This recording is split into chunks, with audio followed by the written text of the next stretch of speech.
Yo, my people, it's Sharif Pantha, and we're back again with another episode of Everything Health.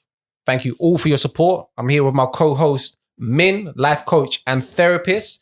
We've had some amazing guests, but it's back to us just being us two. And we've got some few topics we're going to go through. And yeah, man, let's rock and roll. Let's go. Let's get it.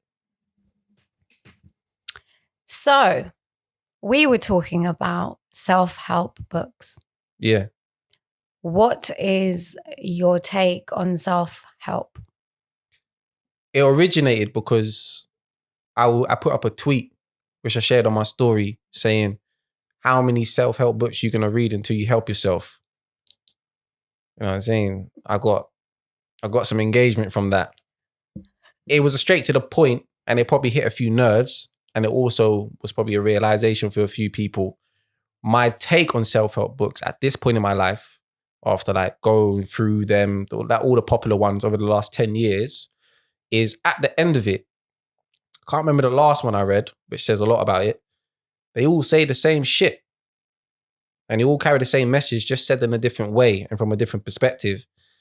And it's just like, you just got to be real with yourself. Like, how many self-help books are you going to read until you actually get up and start applying it? So I think the last book that I really, not the last one, but when I read Susan Jeffers' Feel the Fear and Do It Anyway, I was actually, first time in my life, I was actually in a way in life. And the title just read out, like just shouted at me. So I was going to grab this book, and everything in it was relevant, was actually relevant to what I was going through. And I stuck with that book and I applied it as much as possible for about 6 months to a year. Didn't touch anything else because I was really sold into the narrative of this book. And I actually got some good results internally, which manifested physically, and I still apply to my life to this day.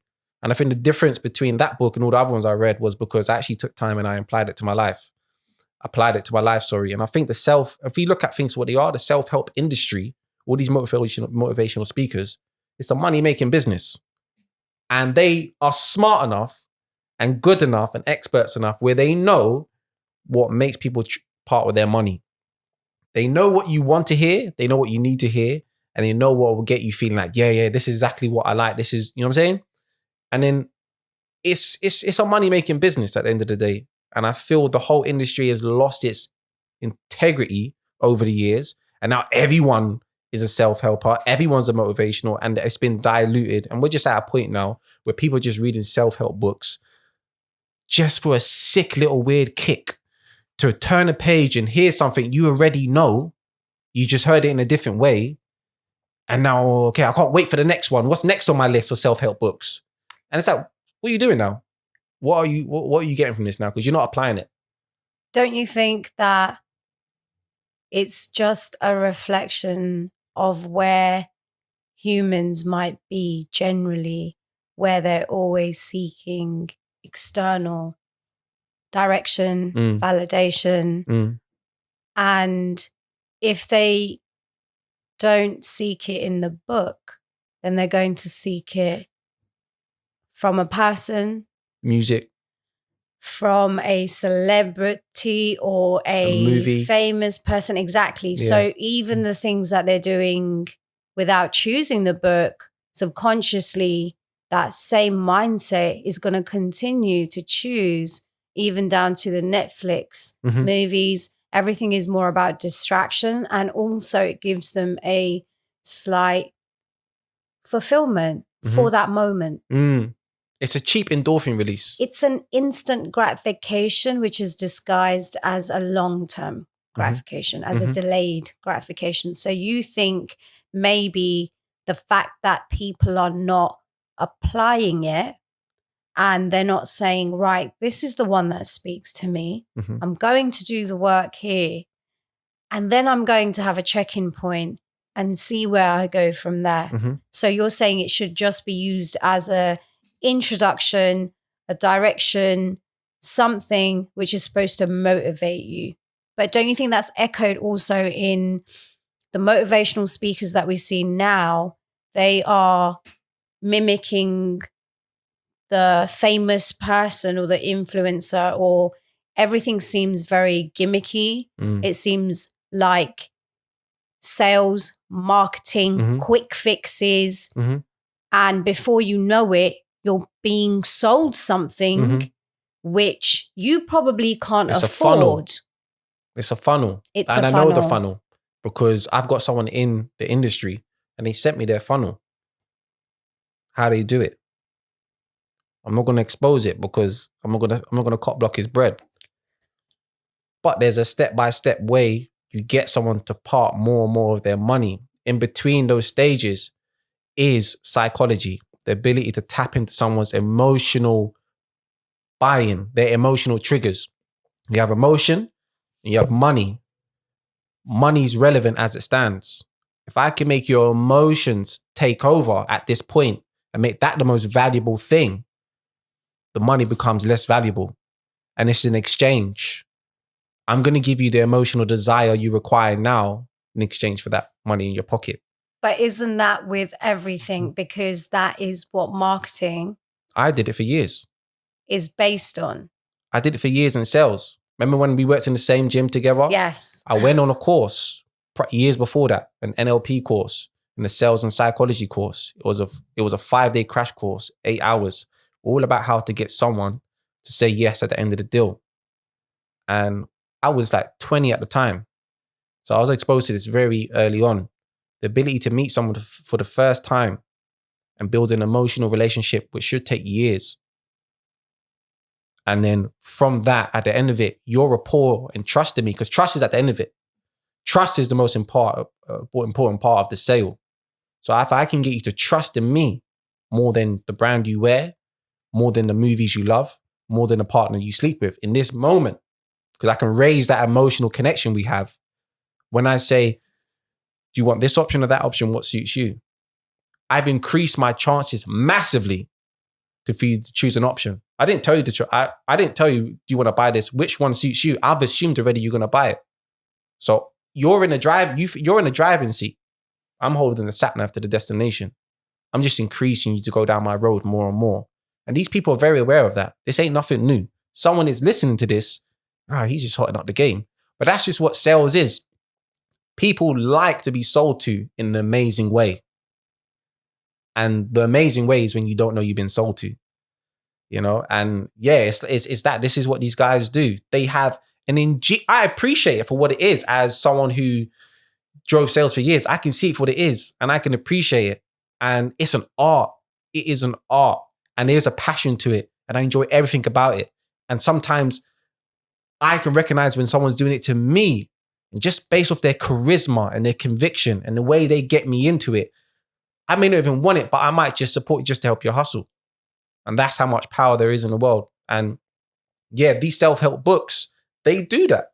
These guys do that. Buy my ebook now for $10 and enjoy me on a 30-minute Zoom call.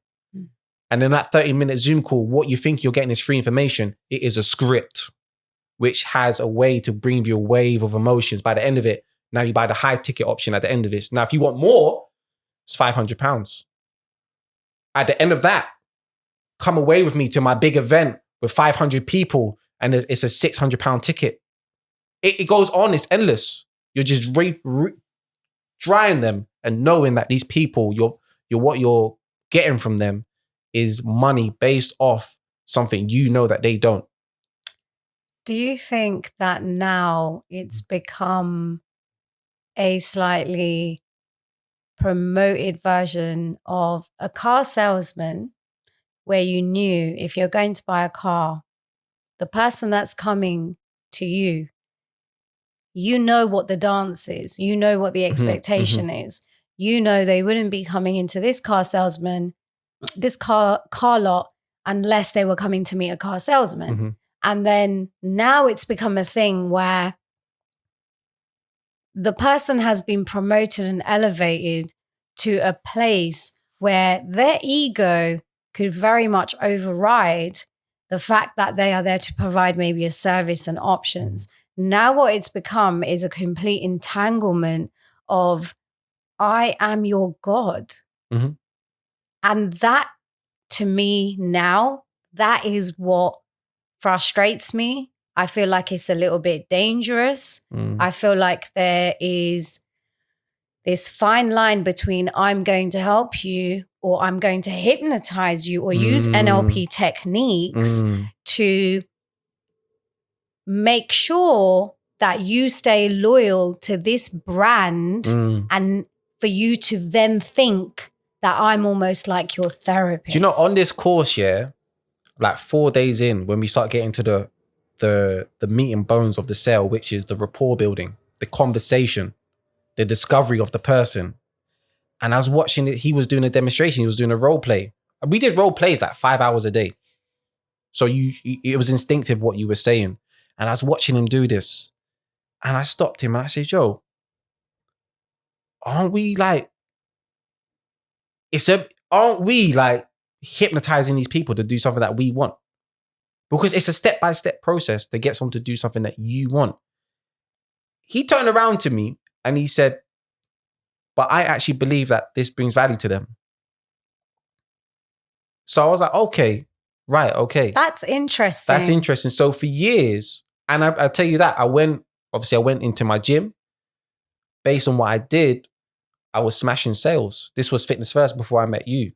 I was smashing it based on just having a formula, a process.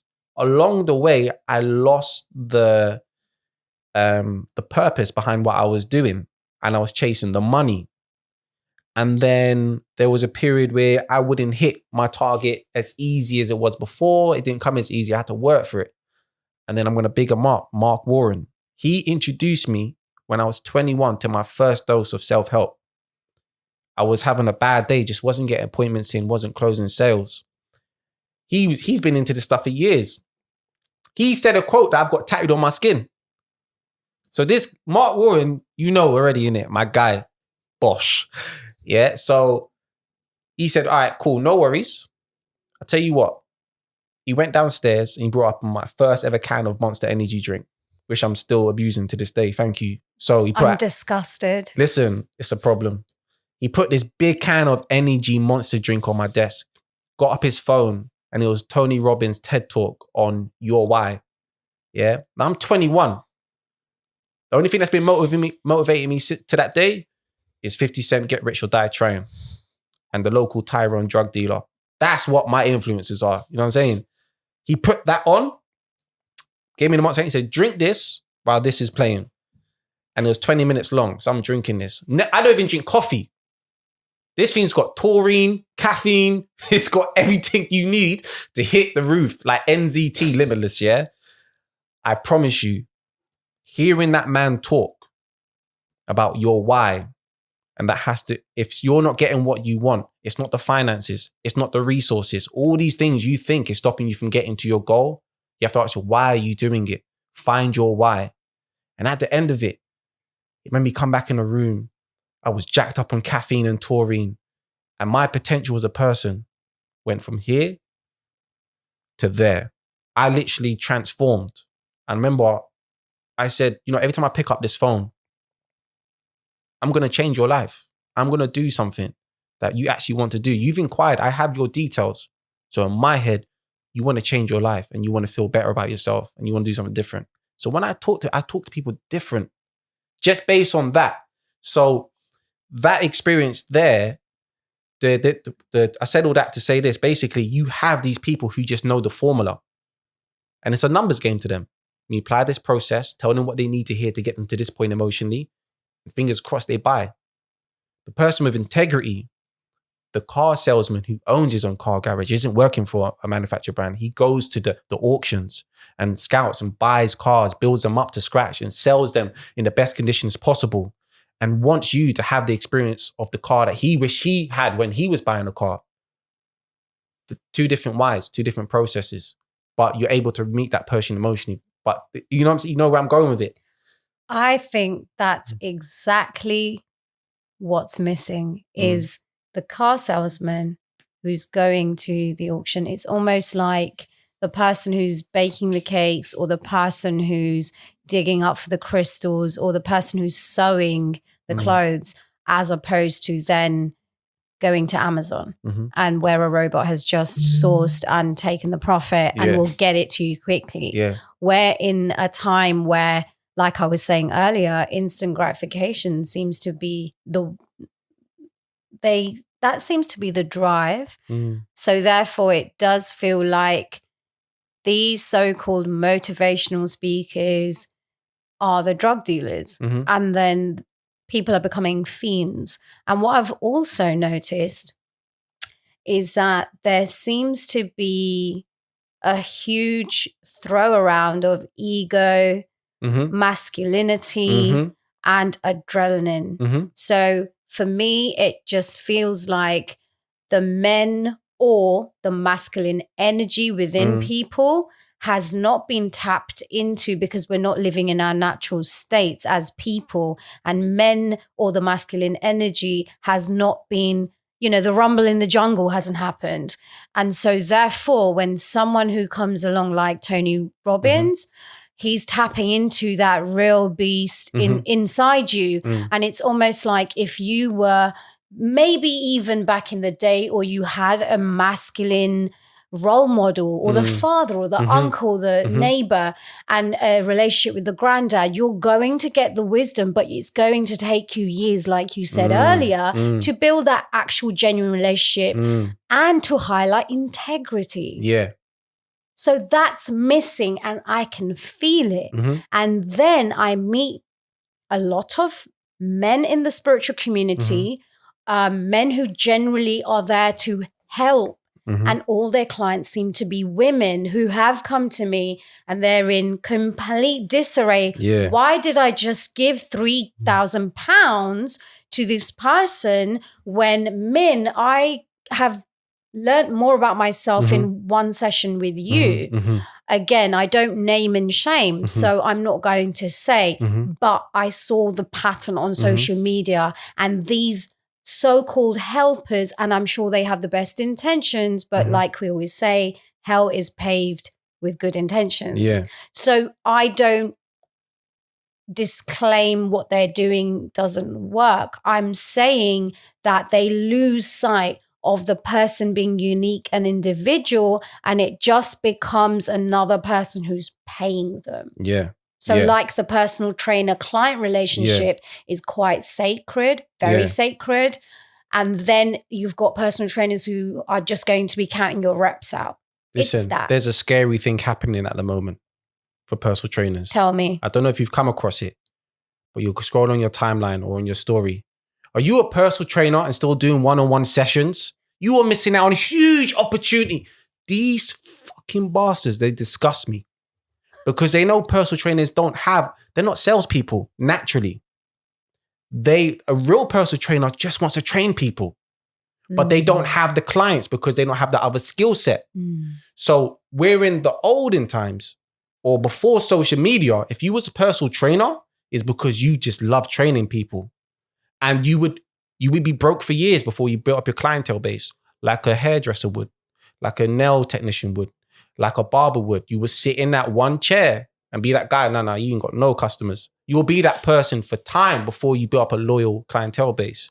Now, personal trainers are popping out of skills because academies are selling them courses through the same formula we're discussing. So it's a huge cycle of being sold to, right? But now you've got these personal trainers who are in the industry. They're not necessarily performing. And you got these guys who know this. And because they've been able to do something digitally, because that's their natural skill set, they're not really, half these guys look like crap. You don't have to be a six-pack PT, but I can look at you and how dare you sell health and fitness? You've got 0% muscle mass.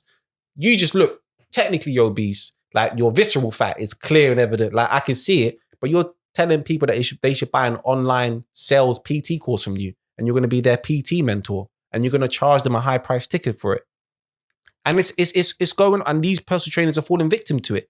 I know loads of people now on this stuff, and all you need to do to be a good personal trainer is look yourself in the mirror and ask yourself why you're doing this, and get off your ass and go do it. That's all you need to do, and build relationships with people, genuine ones. But these online tutors or PTs are milking the industry. Is it also that we should be moving into a time where we were talking about this yesterday, me and you, where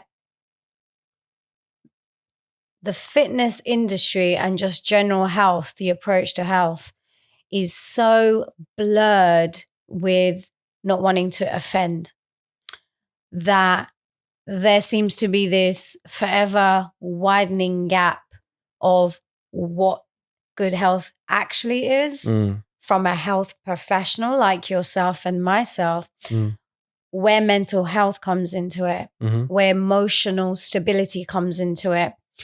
And because there's such a wide variety of information on social media, that people are no longer taking some time to even think about or reflect where they are in terms of their well-being, not just physical health. And then they're almost having a person who becomes the god, the leader, the shining star, the epitome of what they want to be.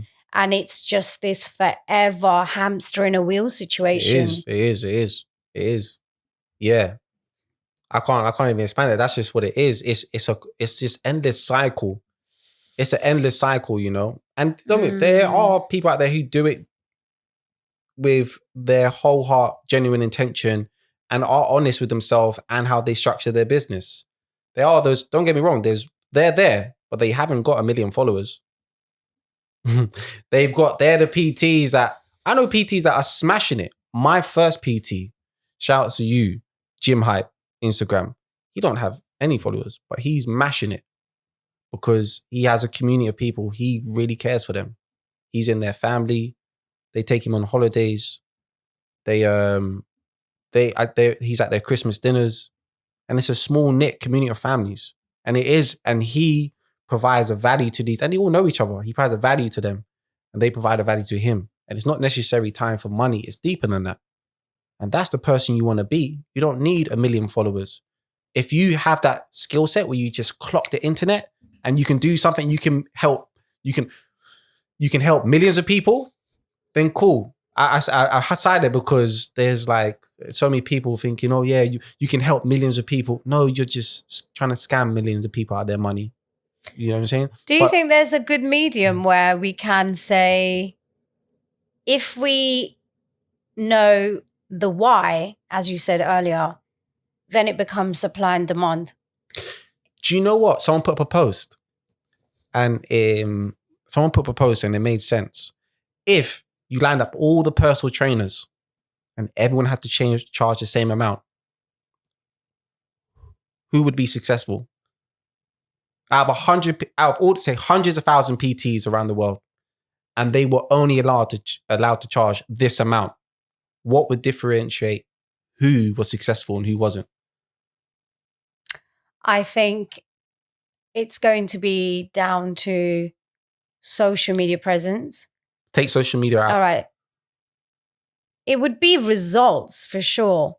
But then again, with supply and demand, the reason why I was saying that, and you're absolutely correct, is that if a person just really wants that boom, boom, boom, this person's famous, I'm an influencer, I can have associations through this person, I'll pay the money. So their list of the things they want, which is not very deep, the checklist gets ticked. So it's like when you're going to find junk food, you know what you want, right? And you're just going to go get it and you don't have time to do anything else. At that current moment, your health is not important. It's just about getting the fix and then you move on. If a person wants that type of trainer, then I guess it's just showing you what the masses prefer. And the masses are not always going to get value or quality, but they get what they signed up for. So maybe that's what's being reflected, because coming in from a more neutral point where I'm not judging who's doing what, but I'm saying supply and demand will show you the mindset of the collective at large, where we're at. And if the responsibility doesn't lie with the health professional, if they're not taking that responsibility, they are going to jump on the bandwagon. Yeah. I think say you have, we look at the UK now, and then there was a yellow pages for personal trainers, for an A to Z. And A to Z, right? And they were all only allowed to charge £50 an hour. What would make the standout PTs who have the best business are the PTs that care the most. Mm. They care the most. They wake up. What can I do for these people? That's the first thing they think about. They go to bed thinking of ideas. How can I get these people closer to where they want to be? How can I change their life? How can I get them that one step closer? That's what makes it different. And what you got now is, like I said, with this whole lack of integrity, everything's blurred now. Everything's blurred. So what do you think going forward?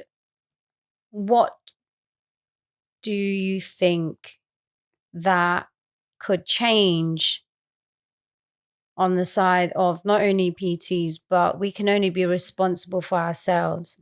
So what is your responsibility, not only just having this platform as Everything Health to bring these topics to light, but how would you move differently on your social media? How do you move differently on social media?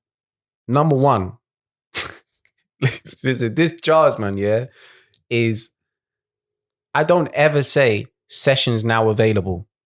Shouts to you if you do that. That's your thing, innit? I can't, for me, I just can't do it. Post on my social media. Inquire now, sessions now available. As if they're ever unavailable, bro. You're anyway. For me, in regards to social media, I just document what I feel to document. I don't think about it too much. Sometimes I have a content strategy if I have a project I'm working on, like this one, because this is important to me. I'm talking about things that I care about with a person that I've known for years. I'll post rehabilitation exercises, things I'm studying at the moment that I'm excited about and that I want to showcase. I will post my personal best. I'll post some of my failures. I'll post what's stressing me out. If I feel inspired in the moment, that's what I will do. I'm not posting 4 leg workouts on a slide on Instagram that I've just seen probably for the 8th time in a row. I'm not doing that. And also, I don't just take on anyone. I'm not accessible.